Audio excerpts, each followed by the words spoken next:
what is aquaponics? Aquaponics is an ecosystem, okay? And everything, every continent, everywhere in the world is filled with ecosystems, and they're all different, but they all have some similar things. So when I say what is aquaponics and I say it's an ecosystem, let's actually have a bit of a look at that. Aquaponics is taking aspects of aquaculture, which is growing fish and farming fish so that we can eat them, and hydroponics, which is using synthetic nutrients to be able to grow vegetables. We're taking the best elements out of both of those, we're merging them together into a man-made ecosystem. Okay, so it's fish providing fertiliser for the veggies, and the veggies filtering the water for the fish. And I say ecosystem because this is the really important part. This is where we need healthy nitrifying bacteria to convert that fish waste into fertiliser. Without the bacteria, it doesn't happen. Okay, so we have three components to our aquaponic system. We have the fish, we have the bacteria converting their waste, and we have the plants. The plants filter the water and then provide clean, fresh, healthy water for the fish. Okay, so it's a beautiful little ecosystem, and it's a man-made ecosystem. Okay, because generally speaking, a lot of people are using tanks and recycling the water that way. Now you can do it with ponds, as in small little ponds. There are so many options, and I'm about to show you some different videos to show you different ways of doing it. Okay, but that's the whole basic premise here, is that aquaponics is a way of growing fish and vegetables together. Now let's have a look at just a couple of benefits before we get into some different options. Okay. So the benefits of aquaponics, it grows your veggies so much faster than soil gardens, at least 4 times faster. You're going, seriously, how is that possible when it's a natural ecosystem that we're creating? Well, the reason it is because we have constant water, constant nutrients getting to our plants, okay? Because the fish are always breathing and they're always producing ammonia, so the fish waste, and there's always water within our system, so that's what the plants are getting. They're getting a constant heaven-based environment for them. So as they've got constantly what they need, they grow a lot faster.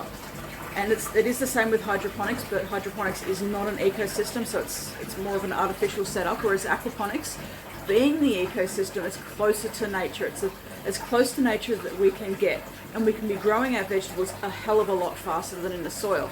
Now, if you happen to have poor soil, then you're going to have to do an awful lot of work to be able to get it usable for your veggies, okay? So you can always do it. Now, you could also live somewhere like I do. I've got really crap soil. In fact, I don't have soil, I have rock. I have basalt and shale. I don't have soil. So I can't have soil gardening unless I have it in wicking beds, whereas I can have my aquaponic systems and I can grow most of my vegetables. Okay, we can also grow a lot more in smaller spaces, and that's one of the beauties of aquaponics, is that it will allow us to have it in a small space. You can grow so much in small spaces. You can grow things if you're renting. You can take your aquaponic system with you. So this is where you'll decide, what size do I want to build? Will depend on, are you living on land? Are you renting? Are you in a home? Are you in a unit? Do you have to have it indoors, outdoors? All of these different options are what you need to be thinking about for your aquaponic system, and all of that is possible, and you can be growing so much food. Now, the other big thing that I wanted to say is that it saves water. Now, I don't know where you live, okay, but I know where I live. I'm in Australia, and we often have water restrictions happening, and it can be really hot and it can be really cold, and we have really severe weather extremes. So at the moment, my aquaponic system is in a hothouse, and it'll be taken down once it's cooled, warmed up a little bit. But with the water restrictions, aquaponics, it sort of sounds a bit weird, you know, when you're filling it up, you're going, oh my god, that's like 5,000 litres of water, or 200 litres of water. When you're filling it up, going, oh my god, I'm wasting so much water. But the water is constantly being recycled within your aquaponic system, whether it's a pond, whether it's a fish tank, whether it's one of the commercial sized fish tanks, whether it's a 500 litre water tank, whether it's a bathtub. The water is constantly moving between the fish tank, the filter, the grow bed. Okay, so as it's constantly circulating, once you've filled it up, you don't have to keep watering it every day. And if you're someone who lives in an area where there is severe water restrictions, water is like gold. You've got to look after it. You've got to make the most of it, and you can't be watering every day. So generally within aquaponics, and this does vary depending on where you live, but you need to top up your aquaponics system pretty much weekly because of the transpiration that the plants are actually using the water themselves, and evaporation. Can you imagine not having to water a garden every day to get a good amount of veggies? That's the reality, because we've got the constant water happening. We're not needing to water it all every day. We get to save water. So aquaponics, being a man-made ecosystem, we're helping the environment as well. Isn't that awesome?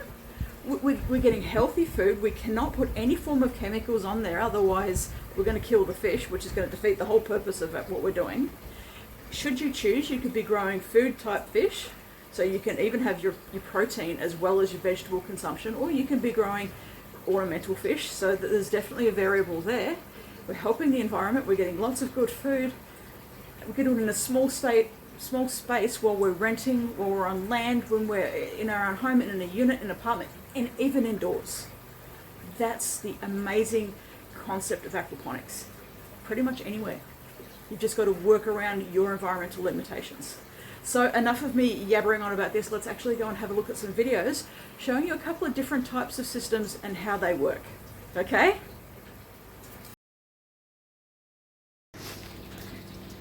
Right, so this is a great little barrel system, which is ideal if you're starting, if you've only got a small little space. We've got a 200-litre barrel down the bottom where our fishies are. And we're not sure if they're going to come out and say hello to you, but they're in there. We have the water pumping up into a solids filter to remove any of the solid waste. And then, as you can see, it then comes down into each of the grow beds. And then from there, the piping comes down and back into here. Very, very simple. Took me about half a day to knock up, a couple of $100. And that means it's fairly new, but this means that I can be growing just some herbs. I've got, as you can see, some strawberry plants there. And we can get things growing and growing well. So just with some ornamental fish and a very basic little setup, and just in a tiny little courtyard here. So very, very small.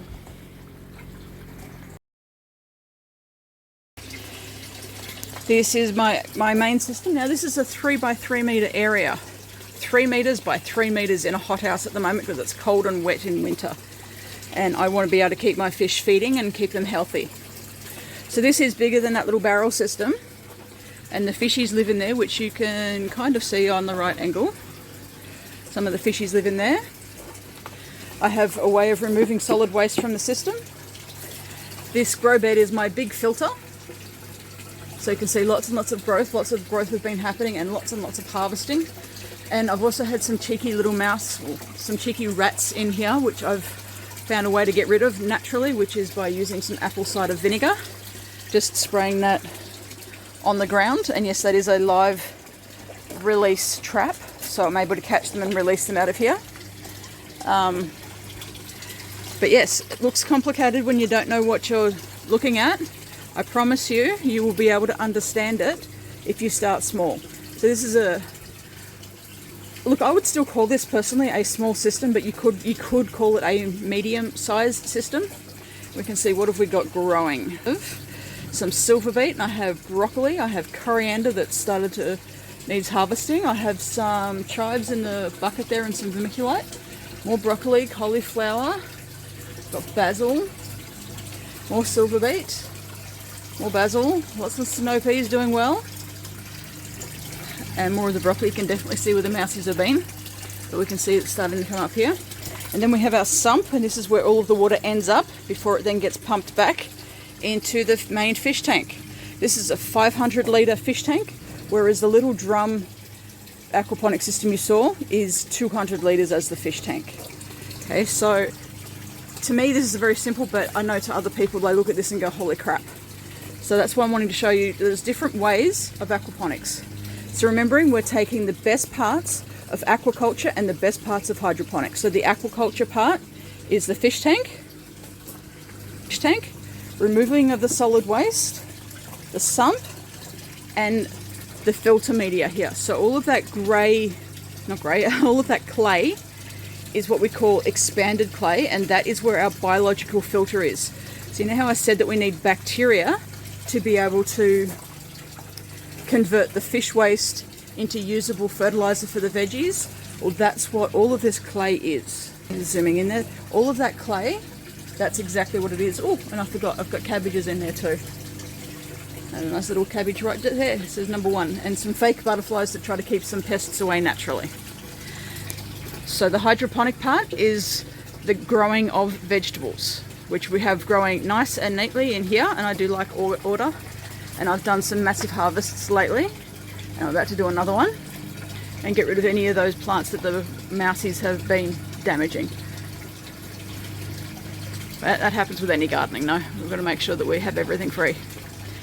So this is our perfect, beautiful little, well, semi-medium little ecosystem. And I'm in the process of feeding my fishies, so they are quite happy down there getting their food. Let's have a look at some other systems. Okay, so this is another little aquaponic system, but it's inside. You can see I've got my lovely little turtles here. You know, they're about 10 years old. Actually, they're older than that. They're about 12 years old now. Very, very simple setup here. I've got water coming in from the bottom. Just a small amount coming in, and it runs through this nutrient film system, so through the PVC piping, and it comes out at this end and back down into the fish tank. This is an aquaponic system. I've got my basil and coriander growing. This is because I'm lazy. No, I'm not lazy. Well, you could look at it as a way of being lazy. I didn't want to have to keep doing water exchanges on my fish tanks inside. And what better way to be able to have my turtles and have a way of growing some herbs at the same time and not needing to do anything about the water quality. I don't have to do regular water changes. I've got my female here who's moving along, saying hello. And my male are down in the water. They've got their basking lamp, which is not normal for people unless you have turtles. But yeah, so I still have a filter and the water just moves across. This is an indoor option for those, one, if you already have a fish tank, or two, if you're needing to have something inside. Well, piece of PVC piping, a couple of little plant trays, little nets, and have the water coming in one side and out the other. That is a nice, neat, little, easy aquaponic system. And of course I've got the light up here to grow. Again, another aquaponic system. How cool is that? Yikes. What a bit of a blast from the past on this one. This one's one of my earlier aquaponic systems, actually. Back in, crikey, 2008, I think it was. You can see there's so much that's growing. I've got the beetroot right in front of me there, and I can see some tomatoes and some celery, and wowzers, what a flashback. And I've got some asparagus growing in there, and some onions and some carrots. So you can see in the polystyrene box there. They grew so well. Again, more celery. There was corn and crikey, everything. So yeah, just showing how you can definitely set up different systems. Now, this particular system was built when I was renting, and I was able to take everything interstate. That's the benefits of aquaponics. I was able to move all of this interstate, be able to bring it with me up to, where was it, New South Wales, I think it was. A couple of fish tanks there. And here's the grow bed, so where the bacteria lives. And you can see I've even got some towers in the water, and obviously the fish tanks that are here, the 500 litre fish tanks. And that's before I put the riser in. So at this time I was actually studying aquaculture. I wanted to make sure that anything I did well and did right. You can see the solid separator and a sump there where all the water ends up, and then it comes back into the fish tanks. Oh, such a blast from the past looking at this. So excited thinking about this old system. It was fantastic. So much growth, so much food, so much broccoli. Oh my God. And some lovely silver beet there. You can see I obviously like silver beet because I've got it in all of my systems. And those tomatoes, they were up over 6 foot high. That was impressive. Oh, such a good flashback here. Back to the fish tank and the tower, some comfrey up the top. Fantastic. This system's very common. It's called a chop and flip system using an IBC. So we've literally just taken the top off, so the top 30 centimetres off your IBC, and the bottom part is used as the fish tank. This is the first system a lot of people build, and it's really not a very good system, especially if you do it with a flood and drain aspect. You have not a whole lot of water for the fish down the bottom, but there's no solid separator. So if you're going to use a system like this, because it is very, very cheap to build and very easy to build, make sure you add some type of way of removing the solid waste. So if you're following any of the information that I'm giving you within aquaponics, I talk a lot about the need to remove solid waste from the system. The biggest problem with this system, and why 3 out of 4 systems will fail when they do a system just like this, chopping and flipping, and only have it like this, is they don't remove the solids, and it ends up getting smelly and yucky within the grow bed.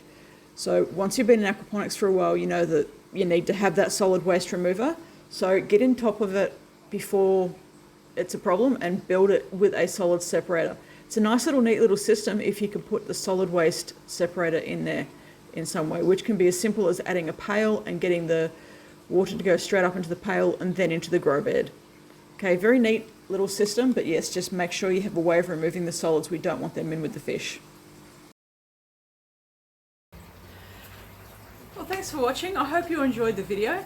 If you've got any questions or comments, make sure you do leave them below, and hit that subscribe button so you can find out when I've got more videos being posted. And don't forget to follow me on other social media, because I do different lives on different social media on different days. So, again, thank you for watching. I really value and appreciate your time, and I hope you enjoyed it.